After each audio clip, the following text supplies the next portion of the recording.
बिस्मिल्लाहिर्रहमानिर्रहीम अस्सलाम वालेकुम, वेलकम टू क्विक रिव्यू। और क्विक रिव्यू के अंदर आज हम इस्लामिक हिस्ट्री सीरीज़ में आगे बढ़ते हैं और बात करने लगे हैं जी बनु अब्बास की। और देखेंगे कि बनु अब्बास का जो टाइम पीरियड है वो इस्लामिक हिस्ट्री के अंदर जो है वो कैसा रहा। ठीक है, और इससे पहले हम बनु उमैया की बात कर चुके हैं और उनके तकरीबन 90 साल पे मुहित जो एक हुकूमत थी या खिलाफत थी उसका हम जिक्र कर चुके हैं। तो अब बनु अब्बास की जो हुकूमत थी एक्चुअली में ये 500 सालों पे मुहित रही। ठीक है, अब 500 सालों पे मुहित तो रही, लेकिन इनके जो इनिशियल 100 ईयर्स हैं यानी तकरीबन पहले 100 साल जो हैं यही एक्चुअली में एक शानदार एरा रहा इस्लामिक हिस्ट्री के अंदर, या बनु अब्बास की असल हुकूमत रही। क्योंकि बाकी जो 400 साल की हुकूमत रही उसमें बनु अब्बास का नाम तो ज़रूर इस्तेमाल होता रहा, लेकिन वो एज ए पपेट या एक कठपुतली के तौर पे इस्तेमाल होते रहे, लेकिन जो असल पावर थी वो पावर किसी और के हाथ में थी। यानी कि जो अब्बासी एरा है इसको 4 हिस्सों के अंदर तकसीम किया जा सकता है।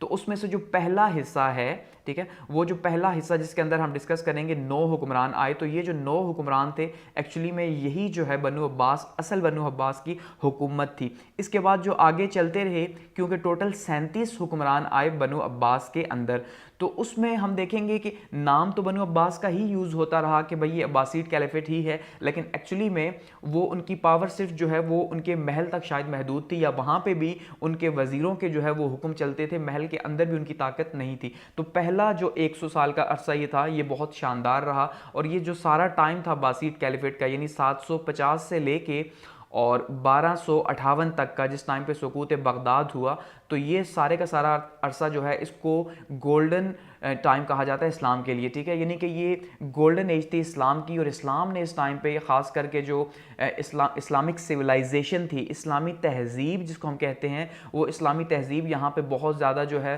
वो प्रमोट हुई, और ख़ास करके जो नॉलेज था, जो इल्म था, वो बहुत ज़्यादा जो है वो प्रमोट हुआ। तो चलिए स्टार्ट करते हैं और सबसे पहले बात करते हैं जी अब्बासीड रेवोल्यूशन की, और देखते हैं कि अब्बासीड कौन है और इन्होंने जो है ये क्या रेवोल्यूशन आया और किस तरह से जो है वो बनु उमैया से हुकूमत जो है वो हासिल की। अब सबसे पहले बनु अब्बास का जो नाम है ये पड़ा जी हज़रत अब्बास के नाम के ऊपर, और हज़रत अब्बास जो हैं वो नबी सल्लल्लाहु अलैहि वसल्लम जो हैं, आप सल्लल्लाहु अलैहि वसल्लम के चचा जो हैं वो थे, और उनका जो ये कबीला था तो ये बनु अब्बास, तो उसके नाम के ऊपर ये पड़ा। और बनु उमैया, इससे पहले जो उमैयद कैलिफेट थी वो तकरीबन 90 साल पे मुहित थी, और उसमें हमने देखा कि जो बहुत बुरा जो इंसिडेंट हुआ जिसको तारीख़ जो है याद रखती है, और जिसके ऊपर बहुत ज़्यादा जो है वो गम गुस्सा जो है वो इस्लाम के अंदर या मुसलमानों के अंदर पाया जाता है, वो है जी वाक़या करबला, जिसमें हमने देखा कि किस तरह से जो है वो अहले बैत के साथ हुआ और किस तरह से अहले बैत को जो है वो जुल्म का निशाना बनाया गया यजीद और उसकी फ़ौजों की तरफ से। तो वहाँ पे यानी बनु उमैया की जो हिस्ट्री है उसमें बहुत ज़्यादा जो है हमें नफ़रत देखने को मिलती है, और ख़ास करके बनु उमैया ने जो है वो जिस तरह से ख़ास करके जो अरब थे उनके साथ जो सलूक किया, और या ख़ास करके अहले बैत, और दूसरे अल्फाज में कहा जाए तो जो शिया थे, ठीक है, जो कि हज़रत अली के सपोर्ट में आए थे, तो उनके साथ, जिनको उस टाइम पे अलावती कहा जाता था, तो उनके साथ बहुत ही बुरा सलूक किया, जिसका हम ऑलरेडी जिक्र कर चुके हैं।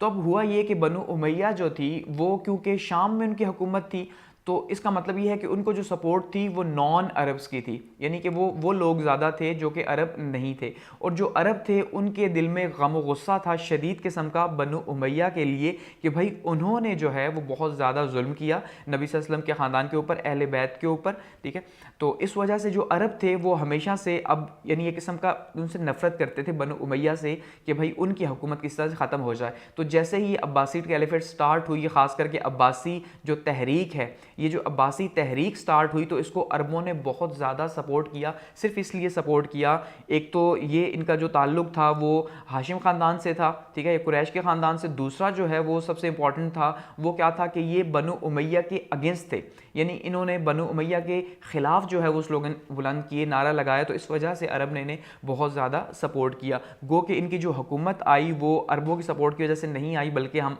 आगे जब देखेंगे तो हमें नज़र आएगा पर्शियंस जो हैं उनकी सपोर्ट की वजह से बनु अब्बास को हुकूमत मिली, लेकिन अरब भी इनकी सपोर्ट में थे उस टाइम पे बनु उमैया के अगेंस्ट में। अब ये किस्सा स्टार्ट होता है उस टाइम पे जब मुख्तार सकफ़ी जो हैं, ठीक है, जिसका हमने जिक्र किया था कि मुख्तार सकफ़ी जो है उसने कहा था हम अहले बैत जो है उनका जो है वो बदला लेंगे।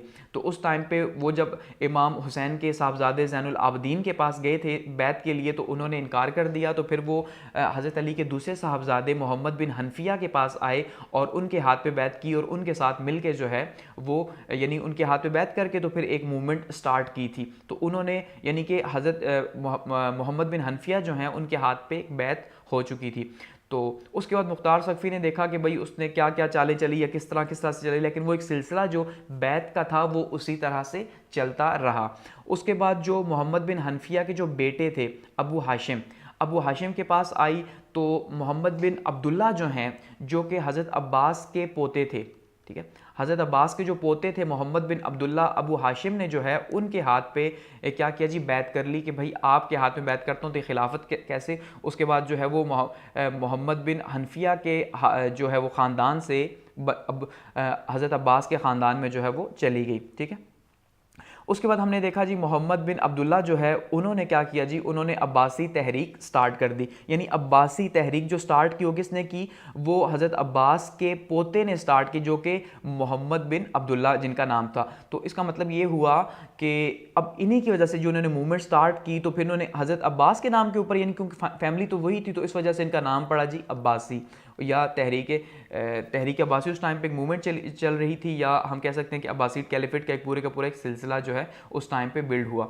तो उसके जो रूए रवां थे वो कौन थे, मोहम्मद बिन अब्दुल्ला थे। अब मोहम्मद बिन अब्दुल्ला जो थे इनके 3 साहबजादे थे। सबसे बड़े इब्राहिम थे, उसके बाद अबू अब्दुल्ला अल सफ़ा थे और उसके बाद जो है अबू जाफ़र मंसूर थे। तो सबसे पहले जब इनकी वफ़ात हो गई यानी मोहम्मद बिन अली अब्दुल्ला की जब वफ़ात हो गई तो उसके बाद वो खिलाफत आई जी इब्राहिम के पास और इन्होंने जो है वो जो अब्बासी तहरीक चली आ रही थी कि भाई हमने अपनी जो है वो खिलाफत कायम करनी है, तो वो एक पूरे पूरा सिलसिला जो है शुरू किया। उस टाइम पे ये जो है इनकी जो यानी मौजूद कहाँ पे थे, ये फ़लस्तीन के अंदर मौजूद थे और फ़लस्तीन से इन्होंने एक बैत का सिलसिला जो है वो शुरू किया हुआ था और फ़लस्तीन से लोग जो है इन्हें आहिस्ता आहिस्ता मान रहे थे और बहुत बड़ी तादाद में आहिस्ता आहिस्ता लोग जो है वो इनको सपोर्ट करना स्टार्ट हो गए। पहले मोहम्मद बिन अली अब्दुल्ला को सपोर्ट करना स्टार्ट हुए, उसके बाद जो है उनके बेटे इब्राहिम के हाथ पे उन्होंने बैत की। इसी दौरान इनका एक पर्शियन जो है वो एक नया मुस्लिम हुआ था, ठीक है, अबू मुस्लिम जिसको कहा जाता है, और ये नया नया जो है वो मुसलमान हुआ था। तो ये अबू मुस्लिम जो है ये एक बहुत बेहतरीन किस्म का जो है वो जनरल था और इसको जो है वो भेजा गया पर्शिया के अंदर के पर्शियंस की आप हेल्प ले, ख़ास करके खुरासान के इलाके के अंदर जो कि एक दूर दराज का इलाका है और जहाँ पे तकरीबन सारे ही नए मुस्लिम थे। तो उन्हीं में ये अबू मुस्लिम जो है इनका भी काफ़ी ज़्यादा इन्फ्लुएंस था। तो इनको जो है वो इब्राहिम की तरफ से भेजा गया कि आप जाएँ और जाके वहाँ पर मेरे हाथ के ऊपर जो है वो खिलाफत के नाम पर यानी कि आप बैत लें। तो उन्होंने वहाँ पर जाके वहाँ पर फिर एक सिलसिला जो है वो स्टार्ट किया। तो इस तरह से जो पर्शियन हेल्प थी वो बहुत ज़्यादा इन्हें मिली। उसके बाद क्या हुआ कि इब्राहिम की जो है वो वफ़ात हो गई। तो उनकी वफ़ात के इब्राहिम को माना जाता है कि कत्ल किया गया। अब उनको कत्ल कैसे किया गया कि उसके अंदर भी जो है वो कहा यह जाता है कि ऐसे हुआ कि एक जो कासिद था, ठीक है, वो कासिद जो है वो अबू मुस्लिम जो है जो इस टाइम पे पर्शिया के अंदर मौजूद थे, उनका एक ख़त लेके जो है वो आ रहा था इब्राहिम के पास। कहाँ पे जी, फ़लस्तीन के अंदर। तो वो जो ख़त है और वो जो कासिद है उसको पकड़ लिया गया। तो इस तरह से जब उस कासिद को पकड़ा गया और उस कासिद को जो है वो पेश किया गया उमैया के सामने, बनु उमैया के सामने, उनके हुक्मरान के सामने, तो उस टाइम पे मरवान सानी जो है, मरवान सेकंड, वो जो है हुक्मरान था। तो उसने जब वो ख़त पकड़ा तो उसके थ्रू फिर जो है वो मुस्लिम तक पहुँचे, इब्राहिम तक पहुँचे और इब्राहिम को इस तरह से फिर जो है उन्होंने कत्ल कर दिया माना जाता है। तो उसके बाद ये जो चार्ज था अब्बासी तहरीक का वो किसके पास आया जी, असफ़ा के पास आ गया। तो असफ़ा जो है यही एक्चुअली में जिन्होंने बुनियाद रखी किसकी जी, अब्बासी खिलाफत की सबसे पहले। क्योंकि अब असफ़ा के टाइम पे अबू मुस्लिम जो है इन्होंने खुरासान के अंदर काफ़ी ज़्यादा जो है वो हेल्प हासिल कर ली थी और वहाँ पे काफ़ी ज़्यादा जो है वो इन्हें मदद मिलना स्टार्ट हो गई थी। तो उस टाइम पे अब जब ये फ़लस्तीन के अंदर थे तो इन्होंने डिक्लेयर तो कर दिया था, यानी मोहम्मद बिन अली अब्दुल्ला जो हैं इन्होंने खिलाफत तो डिक्लेयर कर दी थी, लेकिन ये उस टाइम पे ओपन नहीं थी, बल्कि खुफिया तौर पे जो है वो क्या किया जा रहा था कि खुफिया तौर पे लोगों से बैत ली जा रही थी। और दूसरी साइड पे बिल्कुल इसी तरह से अबू मुस्लिम जो हैं वो खुफिया तौर पर खुरासान के अंदर, जो पर्शिया का इलाका है खुरासान दूर दराज का, यहाँ पर आप अगर मैप के अंदर देखिए तो ये आपको यहाँ पर खुरासान नज़र आएगा, ठीक है, यहाँ पर ये फ़लस्तीन है। तो यहाँ से इन्हें रवाना किया गया इतने दूर इस जगह पे कि आप जाएं और जाके जो है वो खिलाफत के नाम के ऊपर या अब्बासियों के नाम के ऊपर जो है वो क्या करें, वहाँ पे ओत ले लोगों से। तो यहाँ पे भी लोग बहुत बड़ी तादाद में जो है इन्होंने ज्वाइन किया, यहाँ पे लोगों ने बहुत बड़ी तादाद में ज्वाइन किया। अब इसी दौरान हमने देखा कि इब्राहिम की डेथ हो गई, उनको कत्ल कर दिया गया। उसके बाद अल-सुफ़ा जो है उनके पास आया, तो इतने में इस दौरान जो है वो काफ़ी ज़्यादा सपोर्ट अबू मुस्लिम को मिल चुकी थी यहाँ पे। तो अबू मुस्लिम ने फिर यहाँ पे ओपन जो है वो एक स्टार्ट कर दिया, एक काले कलर का जो है वो झंडा जो है माना जाता है, उन्होंने क्या किया, जो उस काले कलर के झंडे को बुलंद किया, जो कि माना जाता है कि एक बैनर था नबी सल्लल्लाहु अलैहि वसल्लम के ज़माने में और खुलफाए राशिदीन के ज़माने में। तो इसी वजह से जो अब्बासी खिलाफत है उसका रंग भी जो है वो ब्लैक ही दिखाया जाता है, जो उनका डायनेस्टी का है।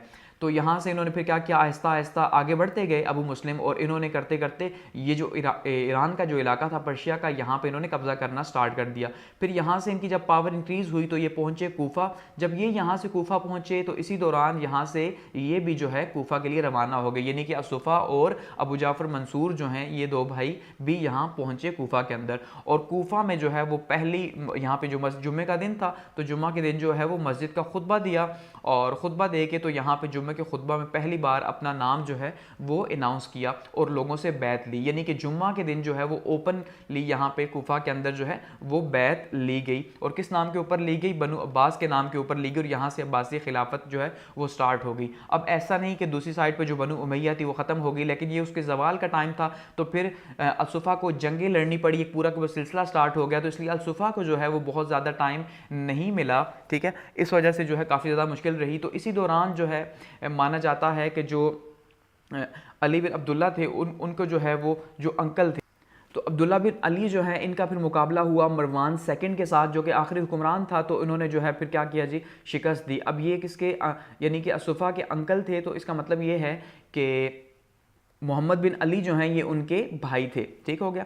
तो इस तरह से इनको शिकस्त हो गई। उसके बाद जो है इन्होंने क्या किया जी, जो बनु अब्बास था इन्होंने बहुत ज़्यादा वहाँ पे माना जाता है कत्ल गारत की, और ख़ास करके बनु उमैया के जितने शहज़ादे थे उन सब शहज़ादों को जो है वहाँ पे कत्ल किया, उनके ख़ानदान के लोगों को चुन चुन के कत्ल किया, सिवाय इसके कि अब्दुर्रहमान जो है वो अपनी जान बचा के वहाँ से भागा और वो स्पेन गया वहाँ से, और वहाँ पर जाके उमैया डायनेस्टी की जो है वो बुनियाद रखी स्पेन के अंदर, ठीक है। और वहाँ पर फिर जो है वो उमैया डायनेस्टी अगले कुछ साल तक वहाँ पर मौजूद रही। तो एक्चुअली में यहाँ पर जो है बहुत ज़्यादा जुल्म सितम किया गया और इनसे बदले लिए गए वो सारे के सारे, कि जो जुल्म इन्होंने अपने जो 90 साला हुकूमत थी बनु उमैया ने जो अरबों के ऊपर या खास करके अहले बैत के ऊपर जो जुल्म तोड़े थे, तो उनका एक किस्म का बदला लिया गया, ये माना जाता है, ठीक है। बहुत बड़ा यहाँ पे जुल्म सितम हुआ।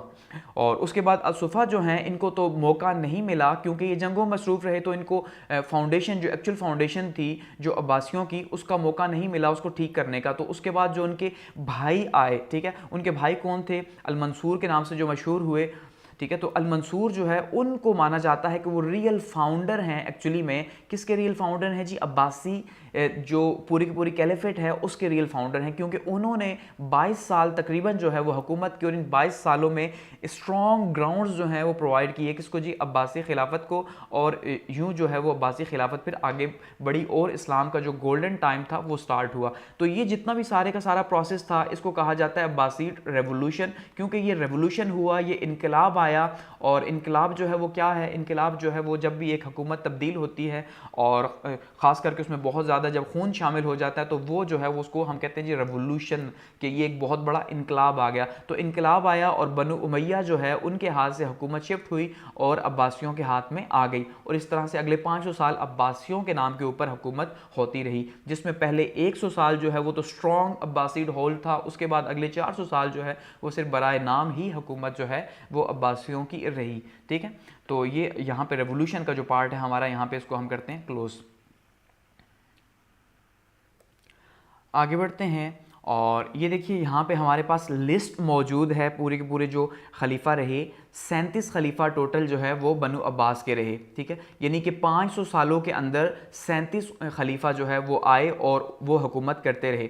अब उसमें 4 हिस्सों के अंदर या 4 एराज के अंदर जो है वो तकसीम किया गया बनु अब्बास की हुकूमत को, यानी 4 जो है वो मुख्तलिफ पीरियड्स रहे जिस टाइम पे बनु अब्बास की हुकूमत होती रही, जिसमें पहले जो 9 हुक्मरान हैं, ठीक है, ये जो फर्स्ट 9 जो रूलर्स आए इस टाइम पे या खलीफाज आए, तो ये जो थे ये एक स्ट्रॉन्ग होल्ड, जिसको मैंने आपको आपको पहले ही बताया कि एक स्ट्रॉन्ग होल्ड था। और एक्चुअली में अगर कुछ हिस्टोरियंस के नज़दीक जब देखा जाए तो वो सिर्फ इसी को, ये जो पहले 9 हुक्मरान थे, इन्हीं को अब्बासी खिलाफत मानते हैं कि भाई यही जो अब्बासी खिलाफत थी, यही खिलाफत थी। यहाँ पे जो खलीफा आए उन्होंने ही जो है वो एक तो इस्लाम को वो आगे लेके गए, एक तहजीब कल्चर को आगे लेके गए, और अब्बासी जो हुकूमत थी, जो खिलाफत थी, उसको स्ट्रॉन्ग किया। इसके अलावा जो हमें बाकी 3 पीरियड्स नज़र आते हैं, इसमें नाम तो ज़रूर यूज़ हुआ अब्बासियों का, लेकिन एक्चुअली में जो है वो को ऐसा ख़ास कोई हुक्मरान आया नहीं कि जिसने इंडिपेंडेंटली जो है वो हुकूमत की हो, जैसे कि पहले 9 हमें नज़र आते हैं। क्योंकि पहले में 9 हैं, उसके बाद 13 हुक्मरान आए, तो ये 13 हुक्मरान जब आए तो यहाँ पे उस टाइम पे जो प्रेशर था वो टर्कों का बहुत ज़्यादा प्रेशर था, यानी तुर्क्स जो थे वो बहुत ज़्यादा इन्फ्लुएंस था यहाँ पे। उसके बाद नेक्स्ट जो 5 आए तो इसके अंदर सबसे ज़्यादा जो हम देखते हैं तो वो हमें यहाँ पे जोर नजर आता है बोया का, ठीक है। तो ये जो बोया या बोहवीर्स थे ये शिया थे, और इनका यहाँ पे हमें इन्फ्लुएंस नज़र आता है। और इंडिपेंडेंट जो डायनेस्टीज थी, डिसेंट्रलाइजेशन का पीरियड था, ठीक है। और उसके बाद जो लास्ट थे, तो लास्ट जो आए यहाँ पे भी एक कुछ स्ट्रॉन्ग होल्ड था, लेकिन वो स्ट्रॉन्ग होल्ड भी किसका था, वो सल्जूक यहाँ पे आ गए, ठीक है जी। जो सल्जूक थे ये भी तुर्क थे एक्चुअली में, और इन्होंने जो है यहाँ पे अब्बासियों के नाम के ऊपर रूल किया। और एट द एंड हमने देखा कि 1258 के अंदर मंगोल आए और उन्होंने आके जो है वो ख्वारिज़म शाह को डिफीट किया, और उसके नतीजे के तौर पर उस टाइम पे जो आखिरी हुक्मरान था वो अल-मुस्तासिम था, और यहाँ से इस तरह से अब्बासी हुकूमत जो है वो ख़त्म हुई। तो ये जो फर्स्ट जो एरा है, जो सबसे इंपॉर्टेंट है और जिसको गोल्डन एज का एक्चुअली में जो है वो माना जाता है कि यही गोल्डन एज थी इस्लाम की, कि बाकी जो है वो एक सिलसिला तो चलता रहा, लेकिन वो उसमें जो कॉन्फ्लिक्ट्स रहे एक सल्तनत के अंदर, वो भी एक पूरा का पूरा प्रोसेस चलता रहा। तो अब बात करते हैं सबसे पहले अबू जाफ़र अल-मंसूर की। और अबू जाफ़र अल-मंसूर जो है इसको माना जाता है रियल फाउंडर के। ये जो शख्स है, ये जो बंदा है अल-मंसूर जो है, ये असल में रियल फाउंडर हैं किसके, अब्बासी खिलाफत के। यानी जो अब्बासी जो खिलाफत को एक इस्तेहकाम पहुंचाया, एक ताकत दी और उसे जो है वो आगे ले गए और एक नाम पैदा किया, तो वो अल-मंसूर ने किया, ठीक है। तो अल-मंसूर को जो है वो बहुत ज़्यादा इसमें जो है वो क्रेडिट जाता है कि उन्होंने 22 सालों के अंदर जो है अब्बासियों को एक स्ट्रॉन्ग होल्ड जो है वो प्रोवाइड किया उस टाइम पे, जबकि हर साइड पे जो है वो जंगें ही थी और बहुत से दुश्मन भी मौजूद थे वहाँ पे। क्योंकि एक तो बनु उमैया तो था ही था कि उसके साथ जो इश्यूज चले जा रहे थे, लेकिन इसके साथ साथ जो अलावती थे, ठीक है, यानी जिनको शिया कहा गया, तो वो भी प्रॉब्लम क्रिएट कर रहे थे, जिनका ये दावा था कि अहले बैत जो है सिर्फ वही, उनको ही हुकूमत जो है और उनका हक है और खिलाफत उन्हीं के पास जानी चाहिए, इसके अलावा किसी के पास नहीं होनी चाहिए। तो ये कुछ इश्यूज उस टाइम पे थे। अब बात करते हैं अबू जाफ़र अल-मंसूर की। तो 22 साल तकरीबन इन्होंने हुक्मरानी की और इन्होंने जो है वो एक स्ट्रॉन्ग जो है वो फाउंडेशन जो है वो दी खिलाफत को, यानी अब्बासी खिलाफत को एक मजबूत बुनियाद मुहैया की। इनके अगर एडमिनिस्ट्रेशन की बात करें तो ये बहुत ही कीन ऑब्जर्वर थे और बहुत ही हार्ड वर्किंग भी थे। अब यहाँ पे एक्चुअली में इनके बारे में आपको दो राय देखने को मिलेंगी, हकीकत भी है और एक राय ये देखने को मिलेगी कि जो आपको एक स्कूल ऑफ थॉट मिलेगा, वो स्कूल ऑफ थॉट इनको हीरो बताएगा और कहेगा कि अब्बासियों की जो बुनियाद है, जो इस्लाम के जो गोल्डन एरा की जो बुनियाद है, वो अल-मंसूर ने रखी। लेकिन वहीं पे एक दूसरा स्कूल ऑफ थॉट मिलेगा जो हकीकत भी है, और वो क्या है कि इन्होंने जो है वो जो अहले बैत थे, ठीक है, और जो इमाम हुसैन की जो औलाद थी उसको चुन चुन के जो है वो शहीद किया या कत्ल किया, उनके ऊपर बहुत ज़्यादा मुजालिम ढाए, ठीक है। तो एक वो स्कूल ऑफ थॉट भी आपको देखने को यहाँ पे मिलेगा। तो ये बहुत ज़्यादा कीन ऑब्जर्वर थे, हार्ड वर्किंग थे और इनकी जो रूटीन थी वो कुछ इस तरह से थी कि सुबह के टाइम पे जो इनकी रूटीन थी, ये क्या करते कि सुबह की नमाज से लेके ज़ोहर तक का जो टाइम था वो क्या करते कि उस टाइम पे डिपार्टमेंट्स को, उनके इश्यूज़ को मैनेज करते और जो गवर्नर्स थे उनका जो है उनको ऑर्डर्स दिया करते। यानी सुबह से लेके ज़ोहर तक का जितना भी टाइम था, ये सारे का सारा टाइम जो है वो हुक्मरानी के लिए होता और इस टाइम में इनकी पूरी कोशिश होती कि बहुत ही कीनली ऑब्जर्व किया जाए गवर्नर्स को, उनके काम को और उनको जो ऑर्डर्स देने हैं वो इस टाइम पे इशू किए जाए। उसके बाद डे टाइम ज़ोहर के बाद जो है इनका फैमिली का टाइम होता, शाम का जो टाइम था अल-मंसूर का वो इनका अपनी स्टडी का टाइम होता। तो इनको बहुत बड़ा आलिम भी माना जाता है एक स्कूल ऑफ थॉट के नज़दीक, कि ख़ुद बहुत बड़े आलिम थे। इसी वजह से जो है इन्होंने उलूम को जो है और ख़ास करके उलमा को बहुत ज़्यादा प्रमोट किया, स्कॉलर्स को बहुत ज़्यादा प्रमोट किया अपने कोर्ट के अंदर, जिसके नतीजे के तौर पर जो है वो बहुत ज़्यादा जो है वो इल्म हुनर फैला अब्बासियों के अंदर, ठीक है। तो ख़ुद भी बहुत ज़्यादा यानी शौकीन थे और इनके 4 प्रिंसिपल्स थे बेसिकली। ये 4 बातों के ऊपर यकीन रखते थे कि अगर ये बातें मौजूद हैं एक सल्तनत के अंदर, एक स्टेट के अंदर, तो वो कभी भी नाकाम नहीं हो सकती अल-मंसूर के नज़दीक। अब अल-मंसूर ये कहते थे कि पहली बात तो ये है कि अगर एक स्टेट को बेहतर तरीके से चलना है तो उसके लिए एक बहादुर काजी का होना बहुत ज़्यादा ज़रूरी है, क्योंकि अगर एक काजी बहादुर होगा और वो इंसाफ के ऊपर फैसले करेगा हर एक के लिए, तो वो स्टेट कभी भी कोलैप्स नहीं कर सकती। दूसरा इनका ये मानना था कि रूल ऑफ लॉ जो है, यानी कि पीस जो है वो बहुत ज़्यादा इंपॉर्टेंट, और उसके लिए जो पुलिस का रोल है वो बहुत ज़्यादा इंपॉर्टेंट है। इसलिए निडर पुलिस का होना, ठीक है, बहुत ज़्यादा इंपॉर्टेंट है किसी भी स्टेट के लिए, ताकि वहाँ पे लॉ एंड ऑर्डर जो है वो कंट्रोल रहे और रूल ऑफ लॉ रहे। तो दूसरी बहुत ज़्यादा इंपॉर्टेंट चीज़ ये थी इनके नज़दीक। तीसरी जो इंपॉर्टेंट चीज़ थी, और वो क्या थी, टैक्स कलेक्शन। इनके ख्याल में सबसे इंपॉर्टेंट चीज़ जो एक स्टेट के लिए, एक रियासत के लिए है, वो क्या है, वो है जी टैक्स। कि जब तक टैक्स आएगा तो स्टेट जो है वो अपने आप को मैनेज करेगी, लेकिन जब टैक्स ही नहीं आएगा तो ऑब्वियसली स्टेट कैसे अपने अफेयर्स को जो है वो मैनेज कर पाएगी। तो उस टाइम पे तो अमीन होते थे, लेकिन अब जैसे आजकल जो है वो एसी वगैरह या तहसीलदार जो है वो टैक्स वगैरह को देखते हैं, या रेवेन्यू डिपार्टमेंट जो है पूरे के पूरा तो क्रिएट हो चुका है, तो वो देखता है। तो ये बहुत ज़्यादा इसका जो है वो न्यूट्रल होना बहुत ज़्यादा ज़रूरी था। और चौथे नंबर पे इनके ख्याल में अगर जो प्रेस है वो अच्छे से काम कर रही है, ठीक है, तो बहुत ज़्यादा इंपॉर्टेंट है। यानी जो कम्युनिकेशन है, जो गवर्नमेंट के डिपार्टमेंट्स के बीच में कम्युनिकेशन है, वो बहुत ज़्यादा इंपॉर्टेंट है। अब जैसे उस टाइम पे 12 सूबों के अंदर तकसीम किया हुआ था, तो हर सूबे के गवर्नर को ऑर्डर्स पहुंचाना टाइम के ऊपर, वहाँ से ऑर्डर्स को कलेक्ट करना, ठीक है, राइट इन्फॉर्मेशन राइट टाइम पे पहुँचाना ही सबसे इंपॉर्टेंट है। और इसके लिए प्रेस का जो है होना बहुत ज़्यादा इंपॉर्टेंट है। तो इसलिए समझते थे अगर ये 4 डिपार्टमेंट्स मौजूद हैं और ये 4 डिपार्टमेंट बेहतर तरीके से काम कर रहे हैं एक रियासत के अंदर, तो ऐसा पॉसिबल नहीं कि रियासत जो है वो कोलैप्स करेगी। तो इस वजह से इन्हीं 4 चीज़ों के ऊपर उन्होंने सबसे ज़्यादा फोकस किया, सबसे ज़्यादा जोर दिया। इसी वजह से इनके जो 22 साल रहे वो बहुत ही शानदार रहे बनु अब्बास के लिए।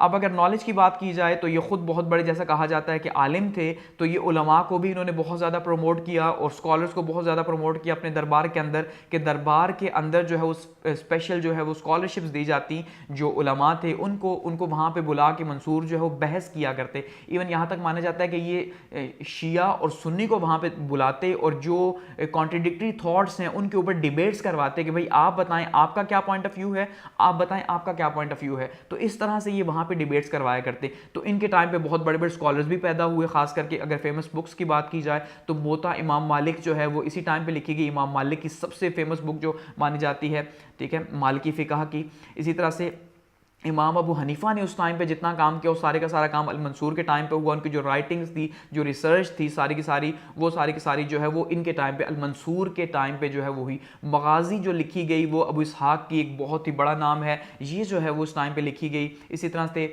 होस्ट जो इन्होंने क्या किया जी, ये होस्ट किया करते जो नॉलेज कॉन्फ्रेंसेस थी, जो यानी कि दरबार के अंदर जो उलमा थे, जो मशाइख थे, उनकी जो कॉन्फ्रेंसेस होती, उलमा मशाइख कॉन्फ्रेंसेस, ये उसमें बहुत ज़्यादा दिलचस्पी रहती है और वहाँ पर उनको कंडक्ट करते। इसके अलावा जी बहुत से जो ज़बरदस्त किस्म के स्कॉलर्स थे, जैसे ऊपर कुछ के चंद के नाम लिए हुए हैं, लेकिन उसके अलावा भी हैं जिन्होंने उस टाइम पे अल मंसूर के टाइम पे बहुत बड़ा नाम पैदा किया और इल्म के अंदर बहुत ज़्यादा जो है वो काम किया।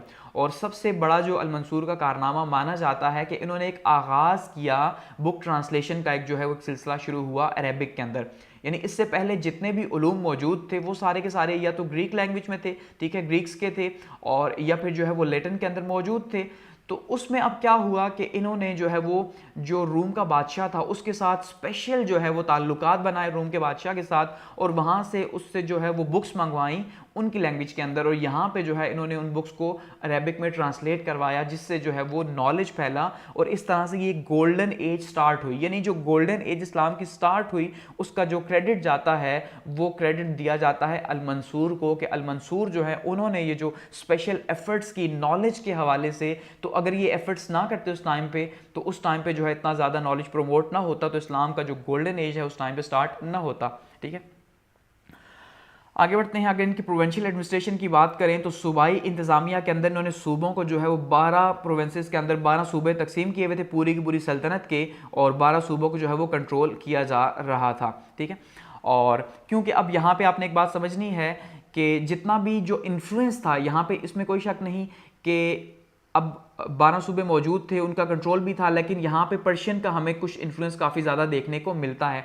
खास करके आगे हम जिक्र करेंगे भी बड़ा मक्की फैमिली का। उसकी वजह ये है कि अब ये जो रेवोल्यूशन आया, अब्बासीड रेवोल्यूशन, ये अबू मुस्लिम लेके आए थे, तो अबू मुस्लिम खुद पर्शियन थे, तो इसका मतलब वहाँ से पर्शियंस की एक बड़ी सपोर्ट थी। तो यहाँ पे जो ब्यूरोक्रेसी थी खास करके प्रोविंसेस के अंदर, यानी सूबाई जो सरकारी हुक्मरान थे, उनमें हमें काफ़ी ज़्यादा इन्फ्लुएंस देखने को मिला पर्शियंस का।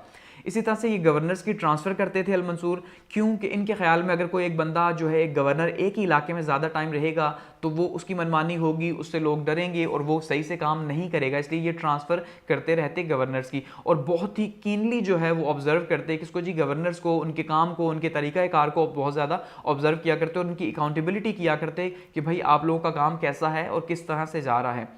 इसके अलावा मिलिट्री रिफॉर्म्स की, क्योंकि मिलिट्री उस टाइम पे सबसे ज़्यादा इंपॉर्टेंट थी, एक चैलेंजिंग दौर रहा, तो स्ट्रॉन्ग मिलिट्री इन्होंने जो है वो तैयार की, उनको वेपन्स दिए, नए वेपन्स दिए, फोर्ट्स जो है वो बिल्ड किए, और जो पुराने फोर्ट्स थे उनकी जो है वो रिकन्स्ट्रक्शन की, और बॉर्डर प्रोटेक्शन का जो है वो ख़ास करके इंतज़ाम किया।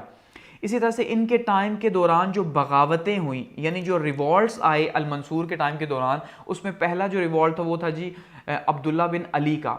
अब ये जो अब्दुल्ला बिन अली थे, हम पहले इनका जिक्र कर चुके हैं कि ये कौन थे जी, ये अंकल थे असुफा के, या फिर अल-मंसूर के अंकल थे, यानी इनके चचा थे।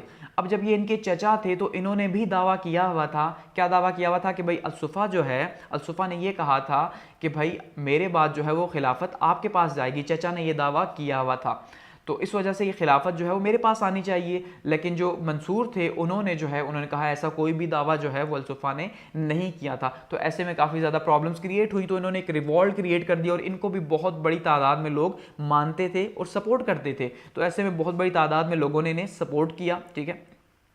तो फिर क्या हुआ, इनके खिलाफ एक जंग हुई और एक जंग करनी पड़ी, और जंग के नतीजे के तौर पे जो है फिर चचा को शिकस्त हुई, और फिर उन्होंने एक चचा को जो है वो एक घर के अंदर जो है वो कैद कर दिया, और फिर माना जाता है कि उस घर की जो है वो छत गिरी और वहीं पे जो है उनका इंतकाल हो गया। तो ये एक रिवॉल्ट था। दूसरा रिवॉल्ट अगर हम बात करें तो अबू मुस्लिम का रिवॉल्ट था। अब अबू मुस्लिम वही है जो कि जनरल था और जिसने माना जाता है कि 6 लाख लोगों को जो है वो कत्ल किया, और उसके बाद जो है वो अब्बासी हुकूमत की बुनियाद रखी, यानी 6 लाख लोगों को कत्ल किया, हर उस शख्स को, हर उस ग्रोह को, हर उस कबीले को कत्ल किया जो कि सपोर्ट में था बनु उमैया की और अपोजिशन में था किसकी जी, बनु अब्बास की, तो उनको उसको कत्ल किया। तो ये जो अबू मुस्लिम था ये काफ़ी ज़्यादा इन्फ्लुएंशियल था, और ये खास करके एक तो पर्शियन था और खुरासान के इलाके के अंदर जो है इसका बहुत ज़्यादा इन्फ्लुएंस था। इसीलिए हमने देखा कि जो अब्बासीड मूवमेंट है वो खुरासान के अंदर बहुत ज़्यादा स्ट्रांग हुई, और वहीं से जो है इन्होंने ओपन जो है वो एक अनाउंसमेंट का सिलसिला स्टार्ट किया। तो अब जब कुछ शक पैदा हुआ कि भाई पर्शियंस जो हैं, क्योंकि पर्शियंस का इन्फ्लुएंस बहुत ज़्यादा जो है वो हो चुका था, यानी जो ईरानी थे उनका हुकूमत में जो अमल दखल था वो काफ़ी ज़्यादा हो चुका था। तो ये बात अल-मंसूर को महसूस हो रही थी, और उसकी वजह क्या थी कि जो टॉप का जनरल था यानी अबू मुस्लिम जो था वो खुद जो है वो ईरानी था, तो इस वजह से लोग जो है वो ईरानी, उनका इन्फ्लुएंस ज़्यादा था। तो इसलिए अल-मंसूर ने फैसला किया कि अबू मुस्लिम को भी रास्ते से हटाया जाए। तो उन्होंने क्या किया जी, ने अपने दरबार में बुलाया, कुछ लोगों को वहाँ पहले से छुपाया हुआ था, और वहाँ पे फिर जो है इन्हें कत्ल कर दिया। उस तरह से ये रिवॉल्ट भी जो है वो ख़त्म हुआ। और जब ये रिवॉल्ट ख़त्म हुआ तो अब ये क्योंकि खुद पर्शियन थे, तो एक और शख्स जो है जो इनका सपोर्टर था सिंदबाद, वो इनकी सपोर्ट में सामने आ गया, क्योंकि वहाँ पे अरब और नॉन अरब्स का मामला आ गया कि जो नॉन अरब्स थे, जो पर्शियंस थे, उन्होंने कहा भाई अरब जो है इन्होंने जो है वो कत्ल कर दिया, इसका मतलब ये है कि हमें बदला लेना चाहिए। तो सिंदबाद जो है, ये सिंदबाद नामी शख्स सामने आया, तो फिर इसके खिलाफ भी क्या हुआ जी, इसने जो है वो काबा की तरफ मार्च की। तो ऐसे में इसे भी जमहूर जो है, ये एक जनरल था अल-मंसूर का, इस जमहूर ने जो है इन्हें भी जो है वो इस शख्स को भी कत्ल कर दिया, और इस तरह से ये रिवॉल्ट भी ख़त्म हो गया। लेकिन अब क्या हुआ, ये जो जमहूर था इसके पास जब ये इतना ज़्यादा ये जो माल गनीमत है, माल गनीमत जब इस शख्स के हाथ लगा तो इसने भी क्या किया, इसकी नीयत भी ख़राब हो गई, और इसने क्या सोचा कि भाई अब मुझे क्या ज़रूरत है अल-मंसूर को मानने की। तो इसने भी जो है ख़ुद ही इंडिपेंडेंट यानी कि इंडिपेंडेंस का अनाउंसमेंट कर दी, और इसने भी बगावत कर दी जमहूर ने। ऐसे में फिर जो है इसके खिलाफ भी जंग हुई और इसे भी कत्ल किया गया, और इस तरह से ये रिवॉल्ट भी ख़त्म हुआ।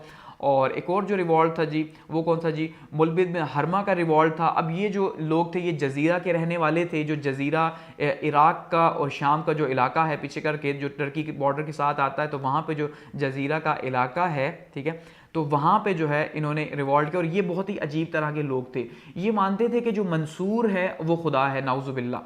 तो ये मंसूर को खुदा मानना स्टार्ट हो गए, और ये वहाँ से सारे का सारा ग्रुप निकला, और ग्रुप आके जो है वो जमा हो गया अल-मंसूर के पैलेस के बाहर, ठीक है। और वहाँ जमा हुआ और इसने आके क्या किया जी, इसने आके नारे लगाना स्टार्ट कर दिए कि भाई हमें मंसूर से मिलना है क्योंकि वो हमारा खुदा है। तो वहाँ पे कुछ लोगों को पकड़ लिया गया, इनके जो बड़े सरदार थे उनको पकड़ा गया और उनको जो है वो कैद कर दिया। तो ऐसे में इन्हें काफ़ी ज़्यादा गुस्सा आया, इन्होंने फिर काफ़ी वहाँ पे जो है वो माना जाता है कि महल में घुस के अपने एक तो सरदारों को छुड़ाया और दूसरा काफ़ी कत्लो गारत हुई वहाँ पे उस टाइम पे। और उसके बाद जो है इनके साथ काफ़ी लड़ाइयाँ लगी रहीं, लेकिन फिर काफ़ी टाइम के बाद जो है वो इनका ये फितना ख़त्म हुआ। तो लेकिन ये रिवॉल्ट भी जो है वो एंड हो गया। इसके बाद बात करते हैं जी नेक्स्ट रिवॉल्ट की, तो वो है जी बर्बर अफ्रीका के। जो अफ्रीका के बर्बर थे ये हमेशा से ही जो है स्टार्ट से ही जब से इस्लाम फैला था तो तब से ये प्रॉब्लम्स जो है वो क्रिएट कर रहे थे। तो इस वजह से ये भी हमेशा से जो है वो आज़ादी ही चाहते थे। तो इन्होंने भी रिवॉल्ट किया, इनके खिलाफ भी जंग हुई और इन्हें भी कंट्रोल किया गया। और इसके बाद जी एक बहुत ही इंपॉर्टेंट शख्स जी नफ्स ज़किया जो है, इनका जो है वो माना जाता है कि इन्होंने रिवॉल्ट किया। अब यहाँ पे इन्होंने रिवॉल्ट क्या किया कि ये ख़ुद को खलीफा मानते थे, ठीक है। और ये जो है वो कुछ लोग तो मानते हैं कि भाई ये शिया के इमाम थे और कुछ ये मानते हैं कि शिया के इमाम नहीं थे, लेकिन शिया इनके बहुत ज़्यादा मानने वाले थे क्योंकि इनका जो ताल्लुक़ था वो अहले बैत से था। जो असल नाम था वो तो मोहम्मद बिन अब्दुल्ला था, लेकिन इन्हें नफ्स ज़किया कहा जाता था इनकी नेकी और परहेज़गारी की वजह से, यानी बहुत ज़्यादा नेक थे और बहुत ज़्यादा परहेज़गार थे। तो इस वजह से इन्हें बहुत बड़ी सपोर्ट हासिल थी और बहुत से लोगों ने इनके हाथ के ऊपर बैत की हुई थी। और ख़ास करके जो शिया थे उन्होंने बहुत बड़ी तादाद में इनके हाथ के ऊपर बैत की हुई थी और वो इन्हें जो है वो खलीफा मानते थे। तो एक टाइम ऐसा था कि जिस टाइम पे जो है वो मंसूर खुद भी जो है वो नफ्स ज़किया के साथ शामिल था। जिस टाइम पे मंसूर हुकूमत में नहीं था या अब्बासी हुकूमत जिस टाइम पे नहीं थी, तो उस टाइम पे उन्होंने भी नफ्स ज़किया के हाथ पे बैत की थी कि भाई हम आपको सपोर्ट करेंगे बनु उमैया के अगेंस्ट में। लेकिन जब अपनी हुकूमत बन गई तो अब मंसूर ने जो है वो इनकार कर दिया इनको मानने से। तो ऐसे में फिर इनको कहा कि भाई आप जो है वो सरेंडर कर दें। नफ्स ज़किया ने कहा मैं सरेंडर नहीं करूंगा क्योंकि जो खिलाफत है उस पर जो हक है वो तो अहले बैत का ही है। इन्होंने फिर सारे का सारा सिलसिला बताया, हज़रत अली की शान बताई, इमाम हुसैन की, इमाम हसन की, सारा कुछ बताया। लेकिन फिर ये काफ़ी सिलसिला जारी रहा ख़त व किताबत का। जब कोई फ़ैसला नहीं हो सका तो ऐसे में इनके बीच में जंग हुई और यहाँ पे जो जंग हुई तो उसके नतीजे के तौर पे जो है नफ्स ज़किया को शहीद कर दिया गया। और ये एक बहुत ही भयानक किस्म का जो है वो कत्ल था इस्लाम के अंदर। एक और क्योंकि इससे भी बहुत ज़्यादा तकसीम पैदा हुई, ख़ास करके अब्बासियों के लिए जो एक बड़ी प्रॉब्लम स्टार्ट हुई वो यहाँ से नफ्स ज़किया के शहादत के बाद स्टार्ट हुई। क्योंकि नफ्स ज़किया अब बहुत पॉपुलर थे और बहुत स्ट्रॉन्ग होल्ड भी था इनका। ख़ास करके इन्होंने मदीना में रह के जो है, मदीना के अंदर इनका काफ़ी ज़्यादा इन्फ्लुएंस था, तो मदीना में जो है वो रह के काफ़ी ज़्यादा मुकाबला किया। तो 6 माह के बाद जो है वो माना जाता है कि इनको जो है वो शिकस्त हुई क्योंकि मदीना के बाहर से जितने भी रास्ते थे उनको बैक कर दिया गया। तो खैर अब इनको क्योंकि शिया बहुत ज़्यादा मानते थे तो शिया ने क्या किया जी, ओपनली जो है वो अब्बासियों का जो है वो उनकी अपोजिशन में आ गए कि भाई आपका हक नहीं, अहले बैत का हक है, ऊपर से आपने जो है हमारे इमाम को भी कत्ल किया। तो इस वजह से बहुत ज़्यादा फिर ये प्रॉब्लम्स यहाँ पे क्रिएट होना स्टार्ट हो गए। और इवन यहीं पर ये सबसे बड़ा इल्ज़ाम लगता है अलमंसूर के ऊपर कि भाई अलमंसूर ने क्या किया, इमाम हुसैन की जो पूरी की पूरी जो एक नस्ल थी उसको जो है वो कत्ल करवाया या शहीद करवाया उनको। अब ये क्यों माना जाता है, क्योंकि जब नफ्स ज़किया ने, जब अलमंसूर ने जो है वो टारगेट्स दिए, गोल दिए कि भाई आप नफ्स ज़किया को पकड़ें अपने गवर्नर्स को, तो गवर्नर्स इसमें नाकाम रहे। तो फिर अलमंसूर ने गुस्से में आके ये कहा कि भाई अब अगर आपको वो नहीं मिल रहे, यानी आप नफ्स ज़किया तक नहीं पहुंच पा रहे, तो आप जितनी भी अहले बैत की जो औलादें हैं उनको पकड़ें और उनको नाउज़ुबिल्लाह आप जो है ना उनको अकाउंटेबल बनाएं। तो इस तरह से उनको फिर जो है वो उनका कत्लेआम किया गया। तो ये एक और बहुत बड़ा जुल्म हुआ अलमंसूर के ज़माने के दौरान। तो ये बहुत बड़ा इन पर जो है वो इल्ज़ाम है।